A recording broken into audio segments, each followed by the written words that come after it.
In the winter of 208 AD, along the muddy banks of the mighty Yangtze River, two massive armies faced each other in what would become one of history's most legendary naval battles. But this wasn't just a clash of steel and strategy. According to ancient Chinese beliefs, the very forces of nature themselves had chosen sides, and a mystical curse was about to turn the tide of an empire. Picture this: the most powerful warlord in all of China, commanding nearly 800,000 troops, stands poised to crush his enemies and unite the fractured realm under his iron fist. His fleet stretches across the river like a floating city, ships chained together in an unbreakable wall of wood and bronze. Victory seems inevitable, yet within days, this unstoppable armada would be nothing but smoke and ash, consumed by flames that seem to dance with supernatural fury. This is the story of the Battle of Red Cliffs, where ancient Chinese mysticism collided with military might, and where the delicate balance of feng shui may have decided the fate of an entire civilization. By the end of this tale, you'll understand how the ancient Chinese belief in cosmic harmony, wind patterns, and spiritual curses shaped one of the most decisive moments in human history. The year 208 AD found China in chaos. The mighty Han dynasty, which had ruled for nearly 4 centuries, was crumbling like a house built on sand. Regional warlords carved up the empire like wolves tearing at a carcass, each claiming legitimacy while the true emperor cowered as a mere puppet in his palace. Among these ambitious generals, one name struck fear into the hearts of his enemies: Cao Cao. Cao Cao was no ordinary warlord. Known as the Chancellor of Han, he had systematically crushed rebellion after rebellion, absorbing their armies into his own growing war machine. By 208, he controlled all of northern China, commanding a force so vast that when his soldiers marched, the earth trembled for miles around. Ancient chroniclers described his army as a black tide that devoured everything in its path. Villages emptied at news of his approach. Rivers ran red where he had passed. But Cao Cao's hunger for power knew no bounds. Northern China was merely the appetizer. His true prize lay across the Yangtze River in the lush, wealthy lands of the south. There, two rival warlords had carved out their own domains: Liu Bei, who claimed to be the rightful heir to the Han legacy, and Quan, the young master of the prosperous Jiangdong region. Separately, neither could hope to match Cao Cao's might. Together, they might stand a chance. The Southern Coalition was a study in contrasts. Liu Bei was the idealist, a man who claimed royal blood and preached about restoring the glory of the Han dynasty. His followers saw him as a benevolent leader who genuinely cared for the common people. Quan, meanwhile, was the pragmatist. Young but shrewd, he had inherited a maritime empire built on trade and naval power. Where Liu Bei inspired through righteousness, Quan commanded through competence. As winter approached in 208, Cao Cao's massive army began its southward march. The very ground seemed to groan under the weight of hundreds of thousands of soldiers, cavalry, siege engines, and supply wagons. Scouts reported that the column stretched for over 50 miles, a serpent of steel and leather winding through the Chinese countryside. Wherever they passed, the sky darkened with smoke from burning granaries and villages. Cao Cao employed the ancient strategy of living off the land, taking what he needed and destroying what he couldn't use to deny it to his enemies. The psychological warfare was as devastating as the physical destruction. Messengers arrived daily at the courts of Liu Bei and Quan, carrying reports of Cao Cao's overwhelming strength. Some advisors whispered that resistance was futile, that they should surrender now and hope for mercy. Others spoke of fleeing south, abandoning their territories to preserve their lives. The weight of impending doom pressed down on the alliance like a physical force. Yet it was in this darkest hour that the ancient Chinese understanding of feng shui began to play its mysterious role. Feng shui, literally meaning wind and water, was far more than mere superstition to the people of ancient China. It represented the fundamental belief that invisible forces flowed through the natural world, that the positioning of mountains, rivers, buildings, and even armies could harness or disrupt these cosmic energies. The learned men of both southern courts began studying the omens with growing excitement. The Yangtze River, they noted, flowed from west to east, carrying with it the life force of the entire region. Cao Cao's army, approaching from the north, would be forced to cross this mighty barrier, disrupting the natural flow of qi, the vital energy that sustained all life. More intriguingly, the winter season brought with it specific wind patterns that had blown unchanged for countless generations. Among the southern strategists, one name began to emerge as particularly gifted in reading these cosmic signs: Zhuge Liang. Known as the Sleeping Dragon, Zhuge Liang served as Liu Bei's chief advisor and had earned a reputation for almost supernatural wisdom. Unlike other generals who relied purely on military tactics, Zhuge Liang understood that victory often depended on forces beyond the purely physical realm. As Cao Cao's forces approached the Yangtze, Zhuge Liang spent long hours studying ancient texts on astronomy, meteorology, and the movements of celestial bodies. The winter solstice was approaching, he realized, a time when the cosmic balance shifted dramatically. The positioning of the stars, the flow of the river, and the seasonal wind patterns were aligning in a way that happened perhaps once in a generation. Meanwhile, Cao Cao's army reached the northern banks of the Yangtze and began constructing a massive naval force. His engineers worked day and night, requisitioning every boat, barge, and fishing vessel for hundreds of miles around. Carpenters built new ships at a frantic pace, while blacksmiths forged weapons and armor specifically designed for naval combat. The sight was awe-inspiring.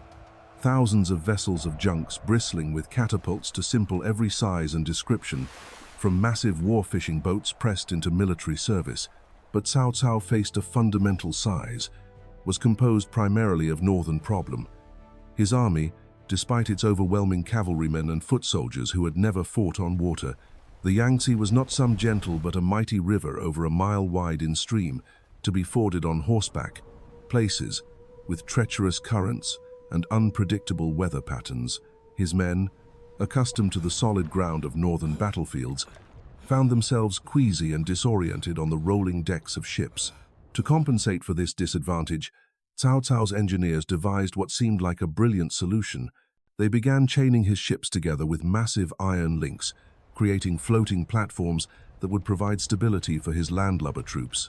The largest vessels were positioned in the center, with smaller craft arranged around them like the petals of an enormous flower. From a distance, the chained fleet looked invincible, a fortress of wood and iron that could weather any storm. Yet to the feng shui masters observing from the southern banks, this decision revealed a fatal flaw in Cao Cao's understanding of natural forces. By chaining his ships together, he had created not strength, but vulnerability. He had disrupted the natural flow of water around his vessels, creating stagnation where there should have been movement. In feng shui terms, he had built a dam across his own qi, trapping negative energy within his fleet. The stage was set for a confrontation that would determine not just the fate of three armies, but the spiritual destiny of China itself. Ancient forces were stirring, wind patterns were shifting, and somewhere in the cosmic balance, a curse was taking shape that would soon unleash its fury upon the waters of the Yangtze. The Southern Alliance knew they faced impossible odds. Zhou Yu, Sun Quan's brilliant naval commander, studied the enemy fleet through the morning mist and felt the weight of destiny pressing upon his shoulders.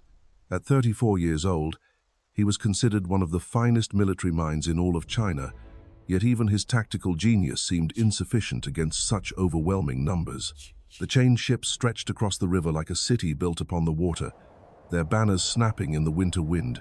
But Zhou Yu possessed something Cao Cao lacked, an intimate understanding of the river itself. He had grown up along these waters, learning to read every current, every eddy, every subtle change in the wind's direction. The Yangtze was not merely a battlefield to him. It was a living entity with its own moods and temperaments, and he could sense that the great river was growing restless. As the two fleets faced each other across the dark waters, strange omens began to manifest. Fishermen reported seeing unusual cloud formations that resembled dragons locked in combat.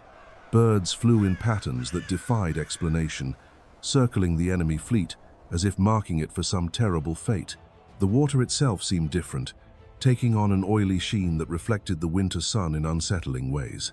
Zhuge Liang observed these signs with growing certainty that cosmic forces were aligning against Cao Cao. In the ancient Chinese understanding of the world, Such omens were never random. They were messages from the heavens, warnings that the natural order was about to reassert itself with devastating force.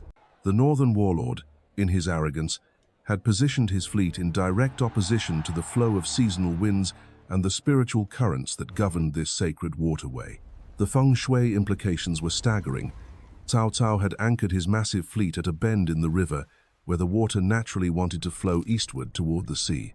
By creating his chained fortress, he had forced the river to slow and pool around his vessels, creating what the ancient texts called dead water.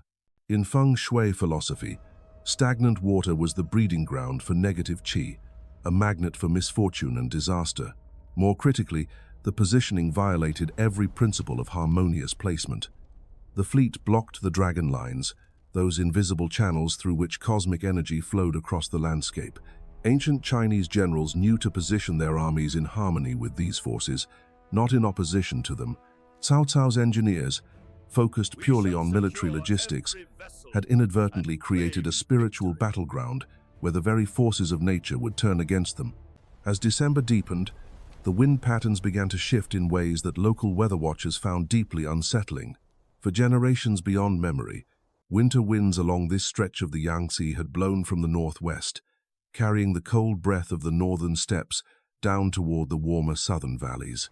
Ships positioned on the northern bank typically enjoyed the advantage of having the wind at their backs, pushing them toward their southern enemies. But now something was changing. The wind began to stutter and fail, dying to an eerie calm that left both fleets becalmed on waters smooth as polished bronze. Experienced sailors muttered nervously among themselves, recognizing signs they had heard about in old stories but never witnessed themselves. The river was holding its breath, they whispered, waiting for something momentous to occur. Zhuge Liang spent sleepless nights studying the ancient texts, cross-referencing astronomical charts with meteorological observations. The winter solstice was approaching, that pivotal moment when the cosmic balance would tip toward renewal and rebirth. But this year was different. The calculations revealed a rare celestial alignment, a configuration of stars and planets that occurred perhaps once in several decades. The implications were staggering. According to the most esoteric feng shui principles, such alignments could amplify natural forces to extraordinary levels. Wind patterns that normally shifted gradually over weeks could change in a matter of hours. Water currents that flowed predictably for generations could suddenly reverse direction. Most importantly, the spiritual energy that governed all natural phenomena could be redirected through proper ritual and understanding. Zhou Yu recognized the opportunity that was presenting itself, though he understood the risks involved. If Zhuge Liang's calculations were correct, the approaching celestial event would create a window of supernatural possibility. But harnessing such forces required perfect timing and absolute faith in powers that existed beyond the realm of ordinary military strategy. The southern commanders began preparing for what they knew would be their only chance at victory. Traditional weapons would be useless against Cao Cao's overwhelming numbers and chained fortress. But fire, carried by shifting winds and fed by the dry winter timber of northern-built ships, could accomplish what no amount of conventional warfare could achieve. The plan was audacious beyond measure. A small fleet of vessels would be loaded with combustible materials and sailed directly into the heart of Cao Cao's chained armada. The success of the attack would depend entirely on wind direction, and according to every natural law that governed this region, the winter winds should blow from the northwest, carrying any fire back toward the southern fleet. Yet Zhuge Liang insisted that the cosmic forces gathering around the winter solstice would reverse this pattern. At the precise moment of celestial alignment, he claimed, the winds would shift to blow from the southeast, carrying fire into the heart of the enemy fleet while sparing the southern attackers. It was a claim that seemed to defy both logic and meteorology, a bet on supernatural forces that could either deliver miraculous victory or catastrophic defeat. As the Southern Alliance made their final preparations, strange phenomena continued to manifest around both fleets.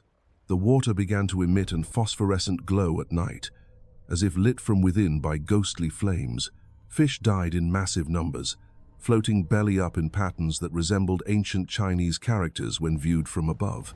Most disturbing of all, Soldiers on both sides reported dreams of a great dragon rising from the depths of the river, its eyes burning with supernatural fire. The feng shui masters interpreted these signs as clear evidence that the river itself had awakened, roused to anger by the disruption of its natural flow.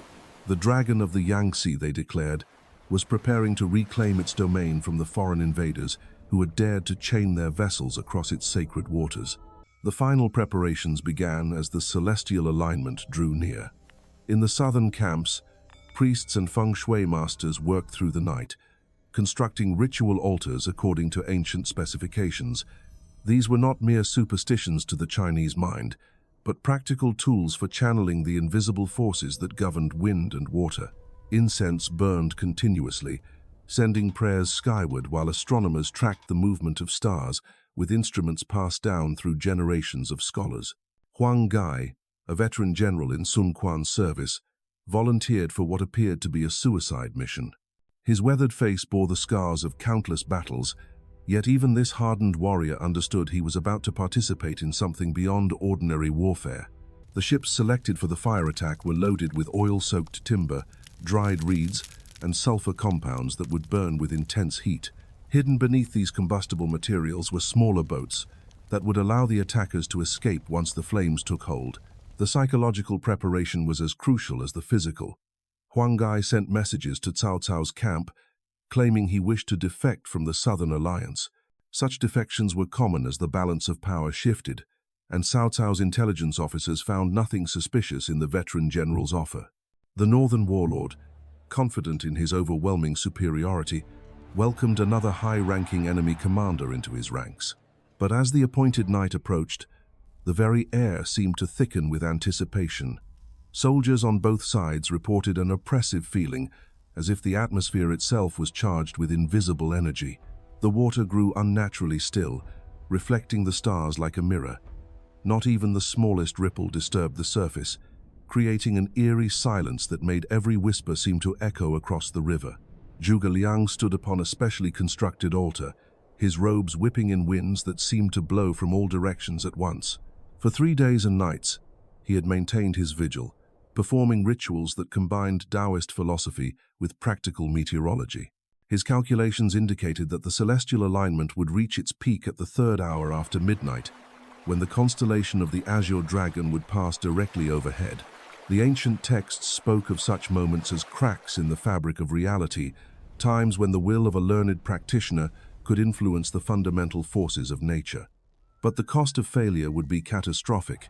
If the winds did not shift as predicted, Huang Gai's fire ships would burn their own fleet while leaving Cao Cao's chained fortress untouched. On the northern bank, Cao Cao himself grew uneasy as reports reached him of strange phenomena throughout his camp.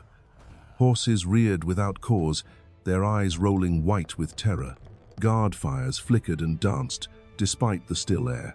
Most disturbing, several of his shamans and diviners had approached him with warnings that the spiritual energies surrounding their position were becoming dangerously unstable. Yet the northern warlord dismissed these concerns with the pragmatism that had carried him to power. He had built his empire through steel and strategy, not through mystical superstitions. His chained fleet was a masterpiece of engineering, each vessel locked to its neighbors by iron links strong enough to hold a mountain. Even if the Southern Alliance attempted some desperate attack, his floating fortress would absorb the impact like a stone wall. The irony was profound. In his determination to create an unbreakable formation, Cao Cao had unknowingly constructed the perfect trap for his own forces. The chains that provided stability in calm water would become instruments of doom if fire ever reached his fleet. Unable to maneuver independently, his ships would be forced to burn together, each vessel feeding the flames that consumed its neighbors. As midnight approached on the fateful night, the Southern Alliance moved into position with the silence of ghosts. Huang Gai's fire ships led the procession, followed by the main attack fleet that would exploit whatever chaos the flames created. Zhou Yu commanded from his flagship, his eyes fixed on the enemy positions where thousands of torches created a constellation of lights across the dark water. The moment of truth arrived with startling suddenness. At precisely the hour Zhuge Liang had predicted, the oppressive stillness shattered as a wind rose from the southeast. It began as barely a whisper, stirring the banners and setting the water to gentle lapping. But within minutes, it strengthened to a steady breeze, then to a powerful gale that sent waves crashing against the hulls of both fleets. The reversal defied everything the northern soldiers understood about seasonal weather patterns. For generations, their grandfathers and great-grandfathers had told them that winter winds blew from the northwest, carrying the cold breath of the steppes toward the southern valleys. Yet now, impossibly, warm air rushed up from the south, as if the very earth had tilted on its axis. Huang Gai seized the moment with the instincts of a master tactician. His fire ships surged forward, their sails billowing with the supernatural wind as they raced toward Cao Cao's chained fleet. The distance closed with terrifying speed, and soon the northern sentries could make out the approaching vessels in the darkness. The deception held until the final moments. Believing they were witnessing the arrival of a defecting general, Cao Cao's men prepared to welcome the approaching ships with cheers and torches. Only when Huang Gai's vessels burst into flames did they realize the true nature of the attack. The fire ships struck Cao Cao's fleet like meteors falling from heaven. The carefully prepared combustibles exploded into infernos that reached hundreds of feet into the night sky, turning darkness into blazing day. The wind, still blowing strong from the southeast, caught the flames and hurled them across the chained vessels with supernatural fury. What happened next would be remembered for millennia as one of history's most devastating naval disasters. The iron chains that were meant to provide strength became instruments of destruction, preventing the burning ships from drifting apart. Fire leaped from vessel to vessel with hungry eagerness, consuming everything in its path. The dry timber of northern-built ships, seasoned by months of winter cold, burned like tinder. Cao Cao's soldiers found themselves trapped in a floating hell. Those who leaped into the water to escape the flames discovered that the river itself seemed to burn, oil and pitch spreading across the surface in sheets of fire. The screams of dying men mixed with the roar of the inferno, creating a symphony of destruction that could be heard for miles. The feng shui implications were unmistakable to those who understood such matters. The dragon of the Yangtze had indeed awakened, and its fury was terrible to behold. The stagnant qi that had built up around Cao Cao's fleet exploded outward in a purifying conflagration, cleansing the river of the spiritual pollution that had accumulated there. From the southern bank, Zhou Yu launched his main assault as the enemy fleet dissolved into chaos. His war junks cut through the smoke and flame like sharks sensing blood, targeting the few northern vessels that had escaped the initial conflagration. The battle became a rout as Cao Cao's demoralized forces, having witnessed what seemed like divine intervention, lost all will to fight. The northern warlord himself barely escaped with his life, fleeing north with the remnants of his once mighty army. Behind him, the Yangtze burned throughout the night, a river of fire that seemed to reach toward the very stars themselves. The cosmic balance had been restored, the natural order reasserted through forces beyond mortal understanding. As dawn broke over the smoking ruins of Cao Cao's fleet, the Southern Alliance stood victorious on waters that had been cleansed by supernatural fire. The Battle of Red Cliffs was over, but its consequences would reshape the destiny of China for generations to come. The victory at Red Cliffs sent shockwaves through every corner of the fractured empire. News of the impossible defeat spread faster than wildfire, carried by merchants, refugees, and deserting soldiers who had witnessed the supernatural flames with their own eyes. In tea houses and marketplaces from the northern steppes to the southern ports, people whispered of dragons rising from the depths and winds that obeyed the commands of mortal men. Yet the true magnitude of what had occurred went far deeper than mere military conquest. The battle had shattered more than ships and armies. It had broken the myth of Cao Cao's invincibility, the carefully constructed legend that had allowed him to absorb rival after rival through fear alone. Now that aura of unstoppable power lay in ashes on the bottom of the Yangtze, and ambitious generals throughout the empire began sharpening their swords.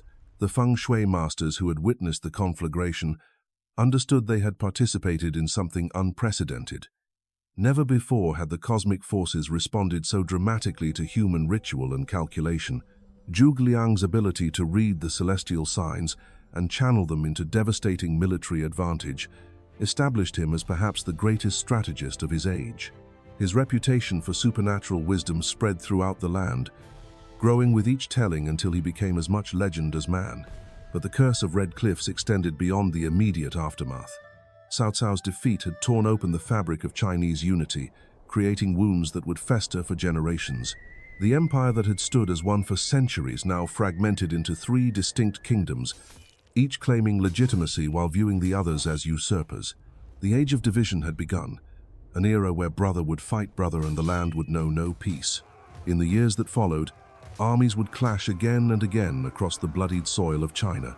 Heroes would rise and fall, alliances would form and shatter, and the dream of reunification would remain tantalizingly out of reach. Some say the dragon of the Yangtze, once awakened by the disruption of cosmic harmony, refused to slumber again until the natural order was fully restored. The Battle of Red Cliffs had proven that in ancient China, victory belonged not always to the strongest, but to those who understood the invisible forces that shaped the world. Wind and water, star and stone, the movement of qi through dragon lines carved into the very bones of the earth. These were the weapons that had decided an empire's fate, wielded by minds that perceived connections between heaven and earth that escaped ordinary understanding. And so the fires that consumed Cao Cao's fleet did more than burn wood and iron. They ignited a transformation that would echo through the corridors of history for over a millennium. The Battle of Red Cliffs stands as perhaps the most dramatic example of how ancient Chinese understanding of cosmic forces could shape the destiny of empires. What began as a clash between armies became a demonstration that the universe itself had chosen sides. The wind that shifted against all natural law, the flames that danced with supernatural fury, the perfect timing of celestial alignment. These were not mere coincidences, but evidence of a deeper truth that the ancients understood far better than we might imagine today. The feng shui curse of Red Cliffs reminds us that sometimes the most powerful weapons are not forged of steel, but drawn from the invisible currents that flow through wind and water, earth and sky.